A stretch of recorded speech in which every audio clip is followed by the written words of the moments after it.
மருத்துவத்துறை அமைச்சர் மா சுப்பிரமணியன் செய்தியாளர்களை சந்தித்து பேசி வருகிறார். அதனை நேரலையில் பார்க்கலாம்.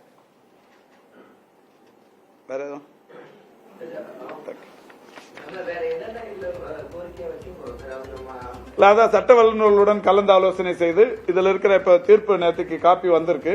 சம்பந்தப்பட்ட துறை அலுவலர்கள் சட்ட வல்லுநர்களோடு பேச இருக்கிறாங்க. பேசி முடிச்சிட்டு இதுல எந்தெந்த மாதிரி அதாவது தமிழ்நாட்டின் உரிமைகள் எந்த இடத்திலையும் பாதிக்கக்கூடாது.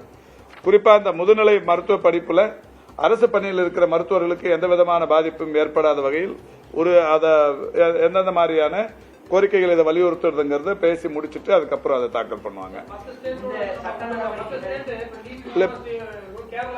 இல்ல இப்ப இதுல என்ன பிரச்சனைன்னா மத்த ஸ்டேட்ல இப்ப நம்ம பிசி இங்க சொல்றோம், அங்க பிசி இருக்கிறது இல்ல. நம்ம எம்பிசி பட்டியலில் இருக்கிற சமூகங்கள், சாதி சமூகங்கள் மற்ற மாநிலங்கள் இருக்கிறது இல்ல. இங்க நமக்கு எல்லாமே சாதகமா படுறது அவங்களுக்கு பாதகமா படும், நமக்கு இங்க பாதகமா படுறது அவங்களுக்கு சாதகமா படும். அதனால இது மற்ற மாநிலங்களை ஒருங்கிணைப்பது என்பது சரியா இருக்காது. நம்ம உரிமைகள் பறிப்போக கூடாது. இது நம்ம காலங்காலமா அந்த சமூக நீதியும் இடஒதுக்கீட்டு இந்த உரிமையும் தமிழ்நாடு நிலைநிறுத்தி வருது. இதுல எந்த பாதிப்பும் ஏற்படக்கூடாதுங்கிறதுல மாண்புமிகு தமிழ்நாட்டின் முதலமைச்சர் அவர்கள் உறுதியாக இருக்கிறார்கள். அந்த வகையில் மிக விரைவில் சட்ட வல்லுநர்களோடு கலந்து பேசி இதற்கு எதிரான சீராய்வு மனு ஒன்று தாக்கல் செய்யப்படுகிறது.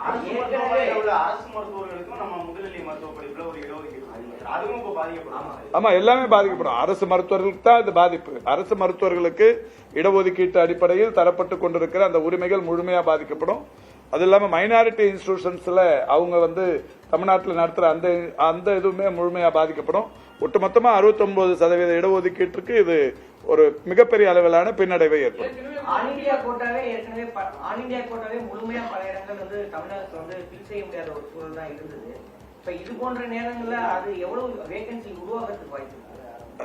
அதாவது அதுக்காக தான் அவங்க இப்ப நம்ம கையில 2600க்கும் மேற்பட்ட இடங்கள் நம்ம கையில் இருக்கு. இந்த இடங்களை பறித்து மற்றவர்களுக்கு தர வேண்டும் என்கின்ற அந்த நோக்கத்தோடு செய்யப்படுகிற சூழ்ச்சியாகத்தான் இதை நாம் பார்க்கிறோம்.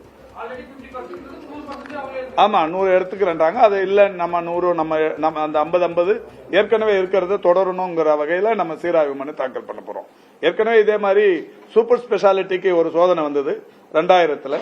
அப்ப மாண்புமிகு தமிழ்நாட்டின் முதலமைச்சர் அவர்கள் வில்சனை வச்சு ஒரு கேஸ் போட்டு அந்த 2022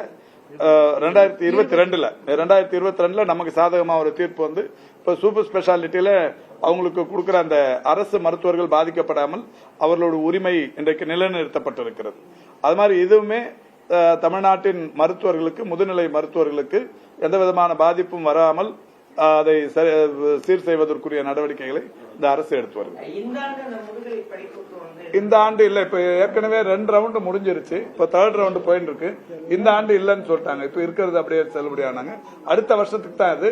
இருந்தாலும் நம்ம அதுக்குள்ள இந்த சீராய்வு மனு போட்டு அடுத்த ஆண்டும் பாதிப்பு ஏற்படாமல் பாதுகாப்பதற்குரிய நடவடிக்கைகள் சட்ட வல்லுநர்களின் மூலமாக செய்யப்படும்.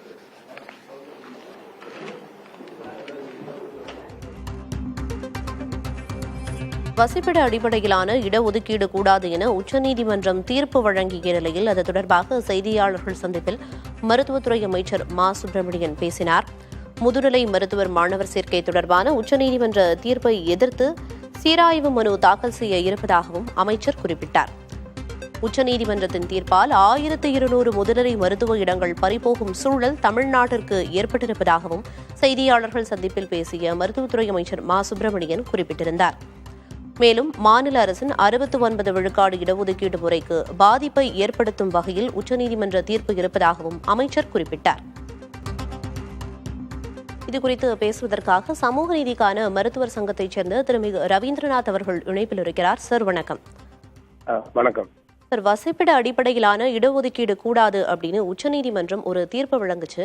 இது தென் மாநிலங்களுக்கு, குறிப்பா தமிழகத்துல தான் இது பாதிப்பை ஏற்படுத்தும் அப்படின்னு பல்வேறு தரப்பினரும் கூறி வராங்க. இப்ப அமைச்சர் கூட ஒரு பிரஸ் மீட் கொடுத்திருந்தாரு. உங்களோட கருத்து என்ன இது குறித்து?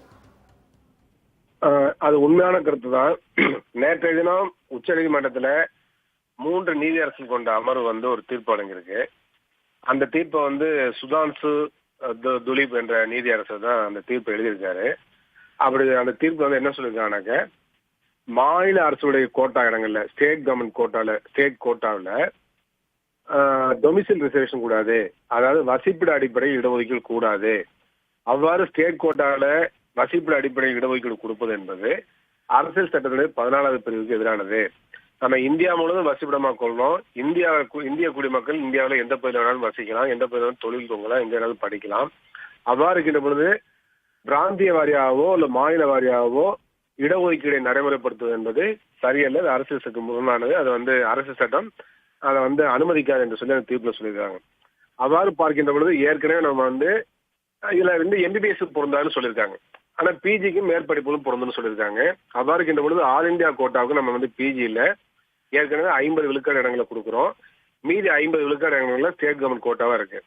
இந்த தீர்ப்பின் அடிப்படையில இந்த 50 விழுக்காடு இடஒதுக்கீடுலையும் நம்ம தமிழ்நாட்டு மாணவர்களுக்கான இடஒதுக்கீட்டை தக்க வைக்க முடியாது என்று சொன்னால், அப்ப இந்த ஸ்டேட் கோட்டால வேற ஸ்டேட் காரங்களும் அப்ளை பண்ண முடியும், வேற ஸ்டேட் காரங்களும் எடுக்க முடியும். நேரடியாக ஸ்டேட் கவர்மெண்ட் கோட்டா இருக்கக்கூடாது என்று சொல்வதற்கு பதிலாக மறைமுகமாக ஸ்டேட் கவர்மெண்ட் கோட்டாவில் உள்ள 50%லையும் இந்தியா முழுவதும் யாரு வேணாலும் அப்ளை பண்ணலாம். அதுல நீட் மதிப்பெண் அடிப்படையில மெரிட் அடிப்படையில் தான் அட்மிஷன் நடத்தணுங்கிற மாதிரி அவங்க தீர்ப்பு சொல்லியிருக்காங்க.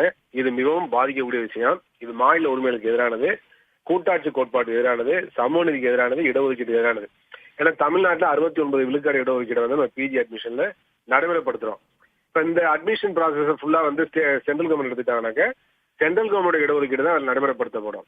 அதோடு மட்டுமல்ல இடபிள்யூசி என்று சொல்லக்கூடிய முன்னேறிய வகுப்பில் பொருளாதார ரீதியா பின்தங்கியவர்களுக்கான 10 விழுக்காடு இடஒதுக்கீடு நடைமுறைப்படுத்தப்படுகிறது.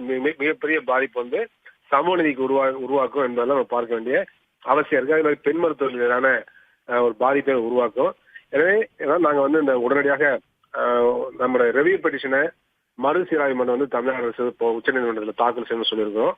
நாடாளுமன்றத்திலே குரல் எழுப்பி ஒன்றிய அரசை மாநில உரிமைகளை, அதாவது மருத்துவக் கல்வியில் மாநில உரிமைகளை காப்பதற்கான ஒரு சட்டத்தை கொண்டு வரணும் என்பதை நாங்கள் வலியுறுத்தி இருக்கிறோம். எனவே உடனடியாக தமிழக அரசு செயல்பட வேண்டும். இப்ப அமைச்சர் நாங்க ரெவியூ பெட்டிஷன் போடுவோம்னு சொல்லியிருக்காரு நினைக்கிறேன். அது வரவேற்கத்தக்கது. ஏற்கனவே ஒதுக்கப்பட்ட இடங்களுக்கு இது பொருந்தாது, ஆனா இனி வரும் காலங்கள்ல இந்த தீர்ப்பு பொருந்தும் அப்படின்னு உச்சநீதிமன்றம் சொல்லியிருந்தாங்க. இப்ப தமிழக மாணவர்களுக்கு என்னென்ன பாதிப்புகள் ஏற்படும் அப்படின்னு குறிப்பிட்டீங்க. ஒட்டுமொத்தமா இந்தியால இருக்கிற எல்லாரும் அப்ளை பண்ணாங்க அப்படின்னா தமிழகத்துல இருக்கிற மருத்துவ மாணவர்கள் பிஜி படிக்கிறதுலையோ இல்ல சேர்க்கை எண்ணிக்கையிலோ ஒரு பின்னடைவை ஏற்படுத்துறதுக்கு இந்த தீர்ப்பு அப்படிங்கறது வழிவகுக்குதா? நிச்சயமா பின்னடைவு ஏற்படுத்தும். இப்ப சண்டிகர்ல உள்ள அந்த மாநில மருத்துவக் கல்லூரிகளுக்கான தீர்ப்புல தான் சொல்லியிருக்கிறாங்க. அந்த தீர்ப்பு எல்லா மாநிலங்களும் பொருந்துகிற மாதிரி ஆகி போயிடும் இல்லையா? அப்ப இந்த ஆண்டே இம்ப்ளிமெண்ட் பண்ணுங்கிற மாதிரி நிலைமை இருந்துச்சுனாக்க தமிழ்நாட்டுல தான் அதிகமான பிஜி சீட் இருக்கு, தமிழ்நாட்டுல அதிகமான உயர் சிறப்பு மருத்துவ படிப்புகள் இருக்கு. இங்க அரசு மருத்துவர்களுக்கு 50 விழுக்காடு இடஒதுக்கீடு நம்ம பிஜியை கொடுக்குறோம். அதாவது ஒட்டுமொத்த சீட்ல 50% ஆல் இந்தியா கோட்டாவை போக மீதி உள்ள 50%ல அது உள்ள 50% நம்ம கவர்மெண்ட் டாக்டர்ஸ் கொடுக்குறோம். அந்த அரசு டாக்டருக்கான இடஒதுக்கீடு போயிடும். அரசு டாக்டர்களுக்கான பிஜியில இடஒதுக்கீடு போச்சுனாக்கா அரசு மருத்துவமனைகள் பாதிக்கப்படும். அப்ப போதிய மருத்துவமனைகள் இருக்க மாட்டாங்க. அப்ப பொதுமக்கள் பாதிக்கப்படுவாங்க.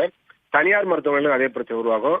அப்ப தமிழ்நாட்டு அரசு மற்றும் தனியார் மருத்துவமனைகள் போதிய மருத்துவமனைகள் இருக்க மாட்டாங்க. அது தமிழ்நாட்டு மக்களுக்கு உயர் மருத்துவ சிகிச்சை பெறுவதில் மிகப்பெரிய பாதிப்புல உருவாக்கும். அதே மாதிரி பெண் மருத்துவம் குடும்பம், குழந்தைகள் அப்படிங்கிற அடிப்படையில வெளிமாநிலங்கள் போய் படிக்க முடியாது. அப்ப அவங்களும் பாதிக்கப்படுவாங்க. மற்ற மாநிலங்களில் தமிழ்நாடு அளவுக்கு அதிகமான முதுநிலை மருத்துவ இடங்கள் இல்ல. அப்ப தமிழ்நாட்டுல மாநில கோட்டாவுக்கு 1200 இடங்கள் ஏற்றானே இருக்கு. அப்ப இந்த இடங்களும் போயிடுச்சுனாக்க தமிழ்நாட்டு அரசு டாக்டர்களும் தமிழ்நாட்டு மருத்துவர்களும் மிகப்பெரிய பாதிப்பு உள்ளாவாங்க. பல பேருக்கு வெளிமாநிலங்கள் போய் படிக்கலாம் முடியாது. அப்ப அப்படிப்பட்ட கஷ்டங்களும் உருவாகும். எனவே மிகப்பெரிய பாதிப்பு தமிழ்நாட்டுக்கு உருவாகும், தென் மாநிலங்களுக்கு உருவாகும். ஏன்னா தென் மாநிலங்கள் அதிகமான முதுநிலை மருத்துவ படிப்பு இருக்கு, அதிகமான மருத்துவர்கள் இருக்கு.